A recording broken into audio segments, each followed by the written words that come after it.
myself out. I am afraid of... I'm terrified and paralyzed by... I am deathly afraid of... Welcome to the Sum of All Fears podcast with your host, me, Ryan Perrio.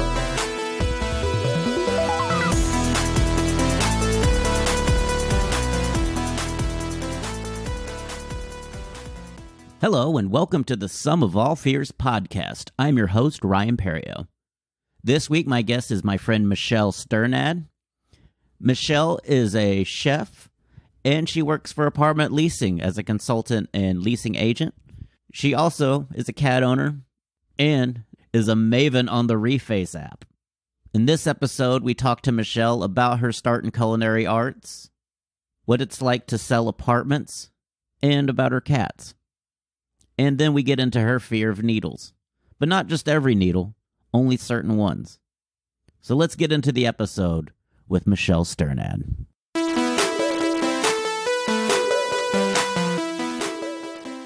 We're here with my friend, property manager, and part-time chef, when she wants to be, Michelle Sternad. How you doing, Michelle? Hello, good. I'm always fascinated because you're a property manager, but you were such a foodie. Like some of your Instagram pictures of on your Zia's food story, I'm like, where are you? Where can I find this? Where can I find this meal? And then it's something you just made for yourself. Like, oh, that's correct. I'm like, that is. It runs in the family. It's so unfair. It's so unfair because I'm like, oh, this looks like a great restaurant. Where's this? Oh, just. Her just cooking something on the fly with just stuff she probably had laying around. Yeah, that's right. It's always something that's in my refrigerator.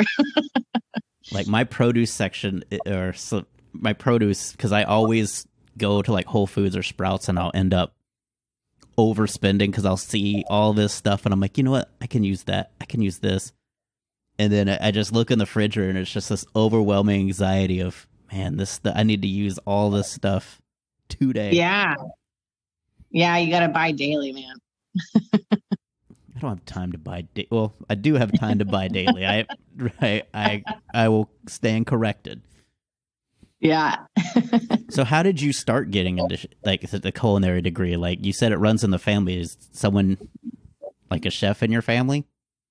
Yeah, so my whole dad's side of the family own like restaurants and clubs and things. And my dad's been a chef his entire life. And so it's just kind of that side of it. And I got real interested in it, in cooking as a young kid and with my dad. And I baked my first pie at 15. I was obsessed with like Martha Stewart, still am. So it's a therapy for me and I love it and it makes people happy and it makes me happy. So it's kind of one of those things. Oh, I thought for a second the way you were talking that maybe at one point you were going to be groomed for, to take over the dad's culinary empire. Like maybe that you would start to work in the kitchen as an apprentice and then work your way through so that when your dad. Yeah, well, yeah, not with my dad, because my dad lives in Sweden, so it's kind of hard to work with him. But he's definitely given me a lot of opportunities with old chefs he's had that have worked for him, and to be able to work under them. And when I was 16, I worked at a country club, and so I kind of started there and worked my way up into restaurants. So, what made you decide to get out of it? Just not, I guess, pursue it as a work? Well, stupid decision, came back to Texas from Florida. And then there really wasn't any opportunity here money-wise. And so I've always been the type that, I got to live big. So I tried to find some other job, and I knew I was good at sales. So I ended up doing that instead and just kind of cooking on the side for people. Mm-hmm. And then sometimes at night, I would just cook at this bistro in Carrollton a long time ago. So I used to do that, but it's always been like side jobs anytime after that. Have you thought about doing like some kind of catering, like just for like parties or something in the evening, maybe just like a private chef kind of situation where you just come into a party and kick ass? if I had time, like my property management job is so time consuming. Mm-hmm. And if I had a job where I didn't have to be in the office so much, I probably would do that, just because catering and all that kind of stuff is time consuming too, Yeah. And when you get home at like 7, closer to 7 at night, it's like, when do you have time to do the rest of it? Well, you have time, but then you have to factor in when you're going to go to sleep. That's always been my thing, because I get off work at 7 too. And so as soon as I get off work, I'm like, okay, I've got plenty of time. And then I'll either, if comedy was going, I'll do open mics, or I'll watch a TV show. And then I watch like one TV show or movie, and I was like, oh, it's 10 o'clock. Okay. Yeah. Then you cook something, then you got to clean, and look up. It's like midnight, 1 a.m. And you're like, I can't go to bed now. I got to wind down. And so then it's like 2 or 3 in the morning. I'm like, oh, all right, I guess it's time for bed. Yeah. I can't do it. You're too busy. That's why I've been baking. Yeah, I've been baking stuff on the side. Like I just did some wedding cookies for my friend's shower. So she did like a New York theme, and so I did taxi cab cookies and some Statue of Liberty cookies for her. No Sex in the City cookies? No Sex in the City. That'd have been the perfect New York That would have been cookie. hilarious. Each of her friends just, I forgot what character is it that they always make fun of, like the redhead that always... Miranda? Yeah, Miranda's always like the worst possible denominator. Like, she did nothing wrong, but she's always got like the worst. And look, there's a cat. There's a cat. Sorry. Living your baller life with your cat. That's right. There's no money opportunities. I got to live big. I gotta show out for my cat. That's right. Yeah, you were the only person I know that cooks for their cat. Like, you cook fish, or you'll cook them a meal. Yeah. Well, what's funny is this one doesn't like it. So he'd rather have like Friskies or something. He's like the Trump of cats. Give me a Big Mac instead of like a steak. The Trump of cats.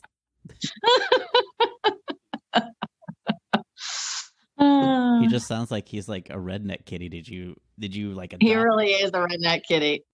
I inherited him. Okay.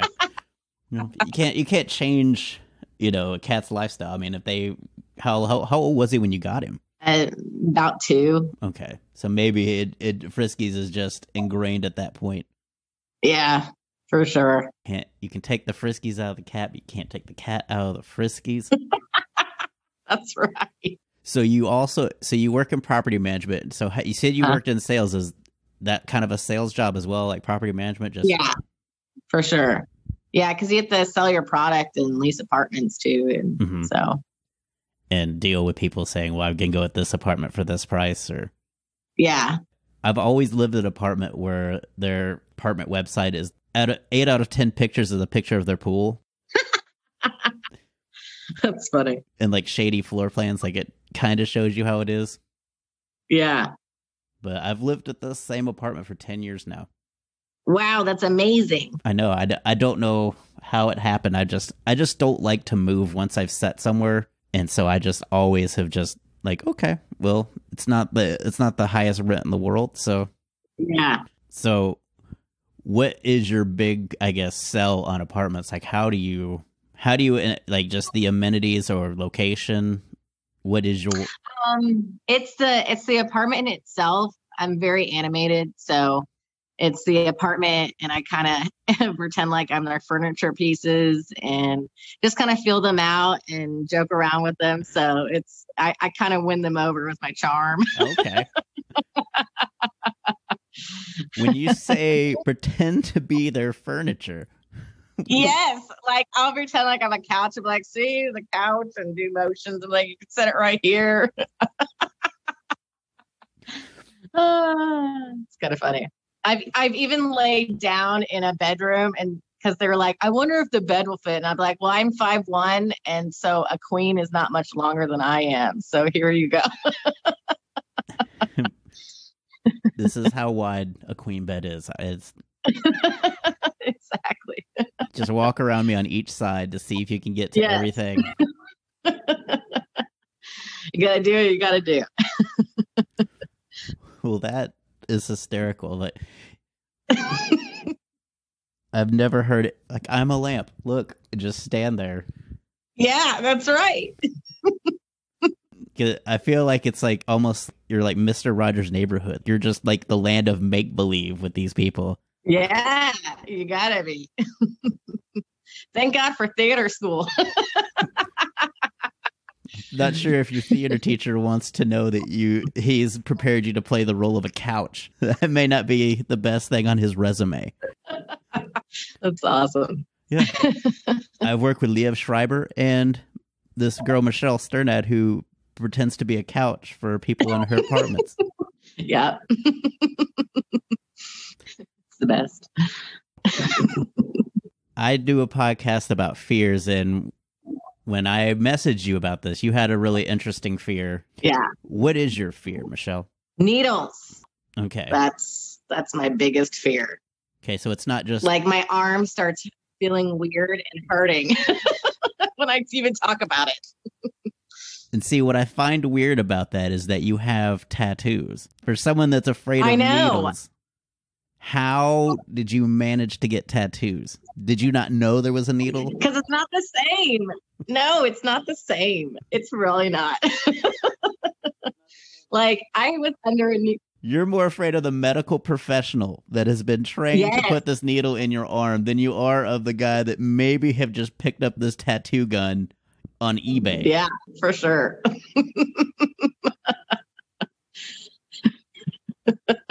Just trying to make sure I got this clear that it's not it's the trained professional that frightens you. So what about shots? Are shots bothersome for you? Yeah, shots are bothersome. They're not as bad. Mm-hmm. If they're in my mouth, I don't care because I can't see them. Okay.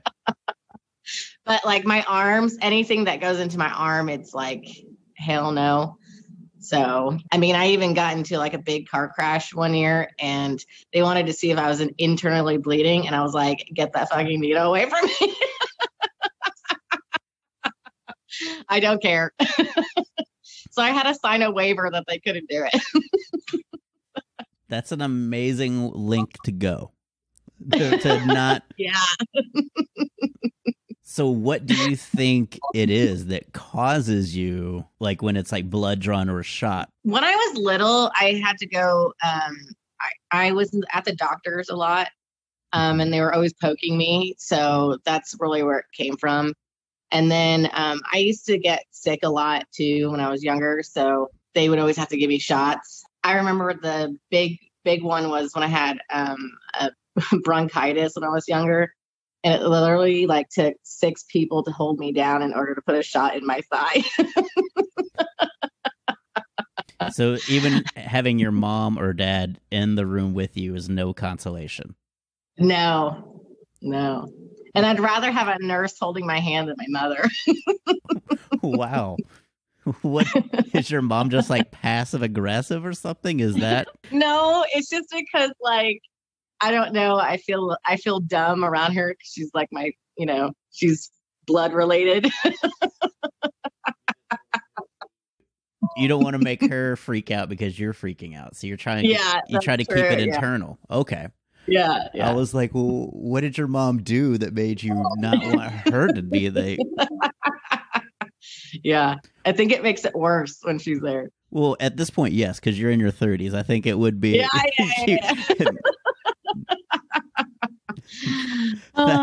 Well, yeah. Hey, Mom, I know we haven't lived together in 12 years, but I just need you to hold my hand while That's right. I can't be brave in this situation. No, I can't. Sorry, I have to plug my phone in. Okay. Well, the funny thing is I've been going to the same like person for like 10 years. Well, that's good. Getting my blood drawn, and the last 2 times I went, she makes me look at my arm. Look at it.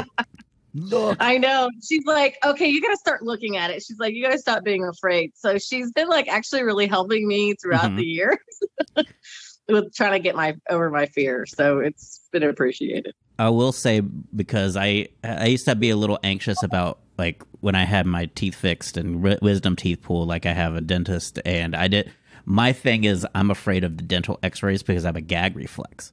And so I will, I'm always like ashamed and embarrassed that, I can't keep this, this thing in here longer than 2 seconds without. Yeah. And so I've always had anxiety about going to a dental office. And she's kind of helped me through that. And it's one of those things where when you have a medical professional kind of work with you like that, like you tend to stay. It's one of those things that I was like, I couldn't think of trading her because she's done stuff to help. So I've kind of, bonded over the fact, and I let her do all my stuff. Maybe it costs a little more, maybe it doesn't, but she's earned my trust that she's going to do things ideally. Totally. Yeah. So what do you think it is about is it just the fact that it stays in your arm, or the fact that you see it piercing, or that you're trying to anticipate how much it's going to hurt? It's the feeling of it. Like, I don't like it. It's so uncomfortable. And to me, it hurts, and I just hate it. And like, if somebody that doesn't know me does it, they like take forever to do it or find it. And then I have like this purple arm for like 2 weeks. Well, I'm very lucky. I have very pronounced veins because they never really have a hard time when I have blood drawn. Like, oh, there it is. Yeah, it's pretty cut and dry for me. But I've just gotten used to it now. If I do get a little annoyed, like if they have the little butterfly thing, and they have to put in one tube, then they take another tube out, then another tube in, I can kind of feel that as it wiggles around. I'm like, okay, that's getting that part's a little uncomfortable. But other than that, I've been pretty good about it. And I used to have, I guess maybe it was because I had blood drawn every doctor visit, because I was on a medication, and they wanted to make sure that it wasn't doing anything to my blood. So they would every time. And so I just got used to it. And sometimes it's the butterfly thing. Other times it's the big vial. That one always hurts a little bit more just because it's bigger, which is the bigger needle. I don't care. Yeah. Not to me. So do you feel like looking at it has helped, or is that still like an ongoing fight to actually look at it?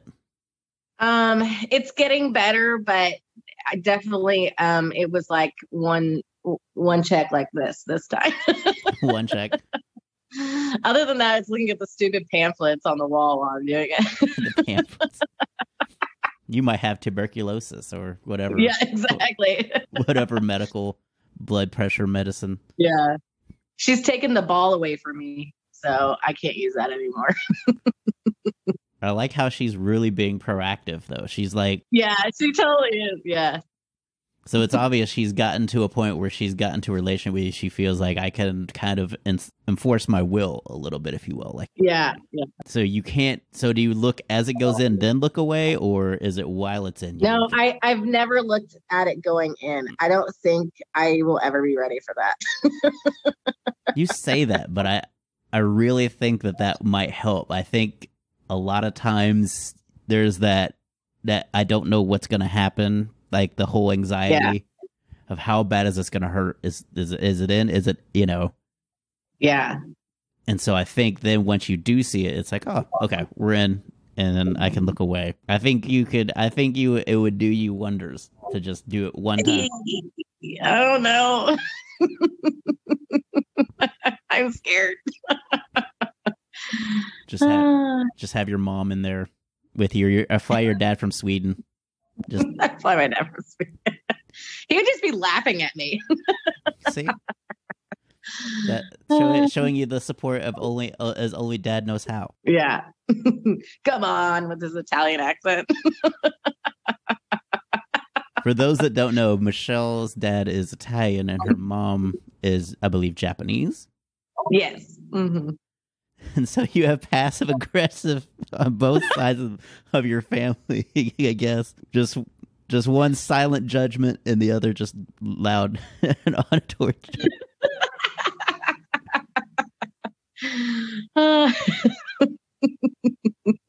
But you're definitely, from all intents and purposes, you're definitely love both your parents. Yes, I love them to death. Yeah. And like I said, you're always in pictures I've seen, like bringing them somewhere or doing something. Yeah, totally. Yeah, I love them. Is your sister both parents as well, or? Yes. Uh-huh. Because y'all definitely have a little bit different appearance. So I was oh my gosh, we look. Yeah, I mean, you can tell that we're sisters if we tell you, but other than that, you wouldn't have known if we were sisters. She's definitely more Italian looking, but she looks like none of my parents. That's why I asked. I was like, well, maybe she has a different mom. No, it's like I'm the perfect mix of my parents. So if I'm taking a picture of my dad, I look like my dad. If I take a picture of my mom, I definitely look like her mini me. So. So you grew up in Sweden. Yeah, Sweden and the U.S. What was it like growing up in Sweden, besides probably being cold as all get out? It's great. It's different. People are different. I think I took on a lot of traits from growing up in different places. Mm-hmm. It's probably why I don't like people that much, is growing up in Sweden. Because they're all to themselves over there. Well, yeah, they're all snowed in. You can't do anything if 3 months out of the year you're completely unable to drive anywhere. Yeah. But I also like over there, they're very compassionate people too. So it's and everybody is more ready to help you than they are here. So if I'm not mistaken, I believe Sweden or Norway has like the most, I guess I would say, pro-female. Sweden, for sure, yeah. So what else do you try to do? Like, have you thought about doing anything else to try to get over your fear? Is it just every time you go to the doctor, like, do you just hope that there's no needles needed? Oh, yeah, for sure. Every time I go, I'm like, I hope I don't have to get my blood drawn today. I hope there's no needle today. Like, is there a pill form I can take instead of that shot? Like, I ask all these questions. I will pee blood. Like, if you need me to pee blood, I will do it. Just the fact that you signed a waiver to verify that you didn't have eternal bleeding, just in case. Yeah. What's even more funny about that story is when I got taken in through the ER. It was a really bad accident, and I look like I'm 12 anyway, and I was like in my 20s at that point, so I really looked like I was 12. And when they went through the ER, the emergency area, they were like pediatrics, and the guys were like, no, she's an adult. I don't know. Your fear of needles makes me say otherwise. Maybe you should have gone to pediatrics. I'm like, no, I'm 10. No needles, thank you. You could have like a clown like try to get your blood drawn or something. Oh no! We don't like clowns either. I guess we'll have you on another episode about. That'll get you a good punch in the face.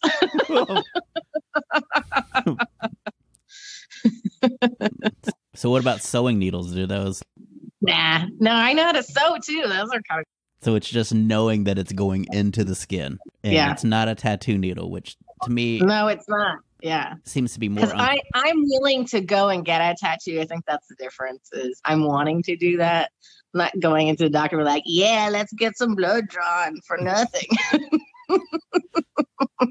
See, that's what your doctor needs to do then, is she needs to make her doctor's office a tattoo parlor. And so every time you get your blood drawn, they just do the tattoo sound. I think she should just give me a Xanax every time I go. That would be great. Probably not cost effective. I mean, they've got to have some sort of samples there. Samples? I may have anxiety right now. I really need to test your anti-anxiety medication. That's funny. Just like in the bar, they had the bar flights. Just have a flight of medications. Oh yeah, just different anxiety meds, just on a little hockey paddle, whatever they put them on. That's right. I can't believe. I can't believe the lengths you will go. Yeah. You will do anything with a needle except doctor's visits. Yeah, no thanks. So how often do you get your blood drawn? Is it like twice a year or? Yeah. So if you count, how many times you go to the doctor? 2, 3, 4? Well, I guess, 2 regular, and then I guess 3 if I go to the dentist. Okay. So Yeah. you know every time you go, probably you're getting your blood. Yeah. Pretty much.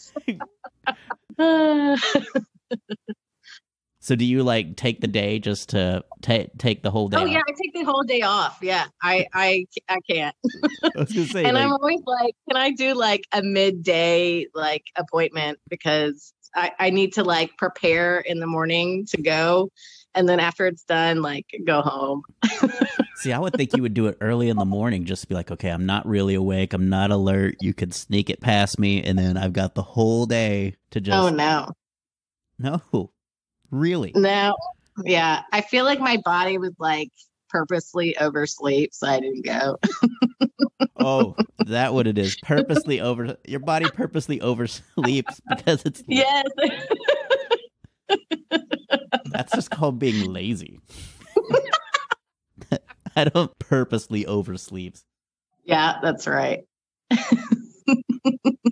So what about your animals getting shots? So they're cool? It's okay? No, I don't like them getting that either. It makes me like sad because they don't know what's going on. You just hear the betrayal in that meow as they. Yeah. You've led me astray. I know. I always feel bad, especially like just seeing other people. I don't know. I don't like seeing other people get them either. Like I can't look when I go with my mom to the doctor either. And then they don't tell. One time, one of the ladies didn't tell me, and I literally said, "Tell me when you're going to do it because I can't look." And then she didn't say anything, and I was like, "Oh my God, I'm going to faint."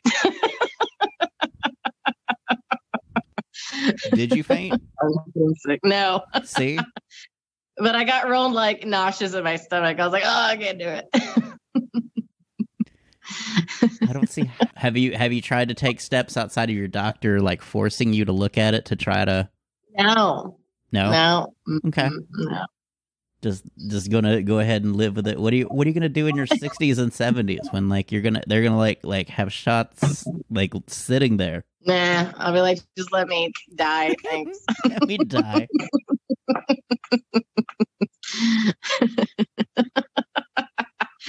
I don't want to live past 65 anyway. Jeez. Then you get real wrinkly. No thanks. I'm good. I mean, I get it. My grandfather's advice to me was live fast, die young. And that's literally what he told me in his 70s, like live fast, die young. Leave a good-looking corpse. Yeah. And I thought it was funny. And I'm like, he's not wrong. I'm 43 and I'm like, he is onto something. Yeah, for sure. But I will tell you this. Even though I have this fear of needles, I am like the best person if there's like an emergency. Like if your arm was falling off, I would be that person that's like, I don't care, let's go. I'll help you. As long as there's not a needle. As long as there's no needle in it. Just kidding. See, some people are like, it's the blood. Like it's the blood part of it that they can't handle. I'm like, how are you a parent to a child? Like, because some of my friends are parents and they're like that. And I'm like, well, what happens if your kid comes in bleeding and you're like, ugh, Yeah, that's weird. Because I do believe you can pass on your fears, because if you freak out about something, now your kid's going to freak out about it because they've seen you freak out and they're looking for you. Yeah. I'm like, you're just making, because my mom's terrified of snakes and I'm terrified of snakes now, because I think as a young child, my mom saw a snake and wigged out, and here I am in her arms being subjected to all this like anxiety. And so I feel you're not taking pictures with boa constrictors. I can do okay if somebody else has them, but when I see them like in the wild or something, like I'm out. Doesn't matter how big, I'm out. Just okay. There's a snake over there. I'm gonna go home. You know where there's not a snake? My apartment. Not yet. If a snake got into my apartment, I don't know what's gonna happen at that point. Like I probably will have to get like some sort of Tupperware and just throw it on top. Tupperware? What if it's like a big snake? If there's a big snake getting into my apartment, there's some really big holes in it. The toilets, I'm telling you. As much as these pipes break out here, there's no way. It's like there's no. There's a couple people on one of my apartment forums that have posted about snakes going through the toilet. Where are these apartments? In Texas. Where in Texas? Where in Texas? I don't know. I'll have to forward one of the things to you. It's pretty funny. Oh, thanks. I mean, it's not funny, but it's interesting. Yeah. It's so amazing that your doctor is like, I'm going to cure you. I'm going to be the one. Yeah. Yeah, for sure. See, I'm the opposite too. Like, I don't like the dental needle more than I do the arm. Like the dental. Oh, really? Just because it's such an annoying pain because and then they hold it in your gums and it's like, okay, I got it. You're in. Okay. You can feel free at any time to stop. Yeah. And so that one gets a little annoying because they'll wiggle or they'll have to, if they're pulling teeth, they may do 2 or 3 more shots. Yeah. I don't know. I think knowing that it's going to be numb afterwards, I'm cool with it. Well, that part, yeah, like I said, I trust if you're going to yank a tooth that you've got what you need or a root canal, that you've done the necessary thing. Because if you haven't, you will know. I will. Yeah, for sure. Nothing. Well, I appreciate you doing this, Michelle. You're welcome. Thanks for having me. Yeah, of course. Especially the fact that you have all these other needle activities you're fine with, but it's just getting your blood drawn. I know. It's real weird. I know. I don't know if it's weird. I mean, everybody, there's certain things about doctors' offices and stuff that some people just, you're not the only one that's brought up getting shots or needles. And so, yeah, I don't know why it seems like you would think after all these years, they would have a better way of doing it. Like, I don't understand why it's still such a stressor for kids or anything as much as it is. Like, you would think that they'd have something, either one, like a gun or something that they can just stick to your arm so you can't see anything. For sure. Yeah. Like, that, you see all the action movies, they have the little, like, needle gun or whatever. It just makes a little hiss sound and injects you with whatever. I don't know if that would make it better. It might, just because you don't see the needle. And so maybe the fact that you just see them. Yeah, maybe, yeah. And doing the whole thump on it, you would think that they would have something by now that could maybe be a little less, I guess, anxiety causing. Yeah, that's true. Because it's what the needle has been for 200 years now. The official, there's nothing more in technology that we can come up with that can outdo a needle. Why do they even need to do that? Can I just take spit? Just take spit. I mean, they swab you for everything else. So where can people find you on social media? They can find me on my food story, which is ZM Issues Food Story. Okay. And I also started a new one, which is called Just for Fun and a Laugh. And there you can see all my reface videos. Oh. Yes, before we started this podcast, if you're not friends with Michelle on Facebook, every day she posts 4 or 5 face app remixes of herself in various musical or movie scenes. That's right. You gotta live that big lifestyle of refacing yourself. So funny. Oh, okay. Well, thank you for doing this, Zia. We'll talk again soon. Okay, bye. So that was Michelle. A lot of laughs, a lot of fun in that episode. We talked for a good while, had a lot of laughs about everything that's going on. It's interesting that she's only afraid of medical needles. Like there's something wrong. I wonder if that sometimes can be a fear trigger, is that the fear of something being wrong with you versus a tattoo needle where it's your choice. I find that very interesting, that that's what she would be afraid of. Thank you guys for listening. This has been a great 21 episodes. This last week, we've actually had snow on the ground here in the DFW area. It's currently snowing as I speak. I can hear it tapping against my door. I had some nice comedy shows at the Backdoor Comedy Club. If you're in the Dallas-Fort Worth area, you can check them out at backdoorcomedy.com. This coming week, a lot of open mics, a lot of fun, and we're back to the daily grind of my day job. And it's nice to get back into the kind of swing of things, kind of get out of the holiday seasons, even though I had a lot of time off. It's been a fun time, just hanging out. Went hiking a day or so ago, and it was a very challenging hike. A lot of uneven steps, tree roots, and everything else you can imagine just in my way.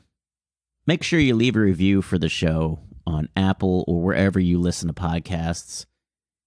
If you have some questions or comments for the show, send me an email at somefearfans@gmail.com. I'll be more than happy to read and respond. Thanks again for listening. And now some credits and thank yous for the people that make this show possible. Thanks to Barry Whitewater, who does my graphics and design for my comedy as well as my podcast. You can follow him on Instagram at bwhiteh2o. Get it, Whitewater. Also, a big thank you to Gunnar Olson for my music. You can follow him on Instagram at gunbuns. That's GUNBUNS. You can also check out his website at gunnarolson.net. And you can check out his awesome EPs and some music he's got coming out. Real excited for him. If you want to follow me on social media, I am at Ryan Perio on all social media. That's RyanPerrio. If you want to follow the show, I highly recommend it. Instagram and Twitter is at Some Fear Fans. Facebook group is Some of All Fears. If you have questions for the show or feedback, email me at somefearfans@gmail.com. If you want to be a guest on the show, also email me at somefearfans@gmail.com. We can make that happen. Please keep leaving reviews on Apple Podcast or whatever podcast platform you listen to. I just appreciate seeing that people like what I'm putting out. So if you like what you hear, go ahead and leave a review. I appreciate all of you for listening. And next week, we'll have another guest with another fear. Thanks for listening to the Sum of All Fears.